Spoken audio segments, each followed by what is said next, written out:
In this video, I'm going to show you how you can fix Flightradar24 app not working. If you are experiencing any challenge with your app, maybe your app can't open, it is too slow, or it keeps on crashing, then let me show you how you can fix this issue.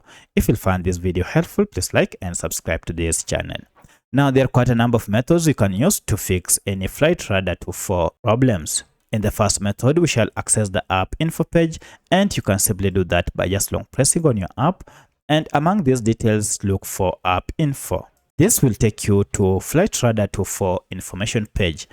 Under this, we need to go ahead and first clear the app data, more especially the cache data. So if I go to storage here, you can see a breakdown of data on this app. Of importance is this cache data. Cache data, these are just small files that your app normally collects and stores to enhance your user experience. However, accumulation of these files might cause your app to malfunction. To fix this, go ahead and tap on clear data, and then tap on the second option, clear cache, and then OK. This will go ahead and clear your cache data, and now you can see we have zero cache data here. At this point, go ahead and restart your Flightradar24 app, and then open your app, and this should have fixed all your problems.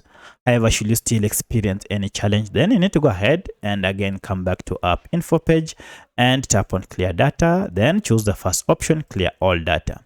For this, you need to go ahead and log in afresh for you to use your app. In most cases, this should fix your problem. However, should you still experience any challenge, then you need to go ahead and look for this app through Google Play Store or App Store.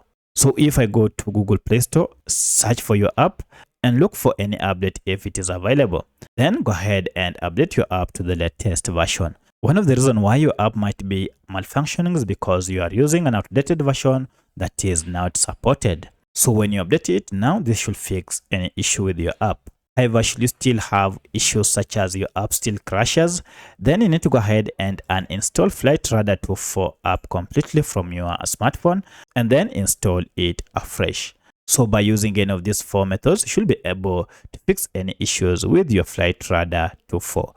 If you have any other question, kindly let me know in the comment section. Otherwise, thanks for watching, and let's meet in the next video.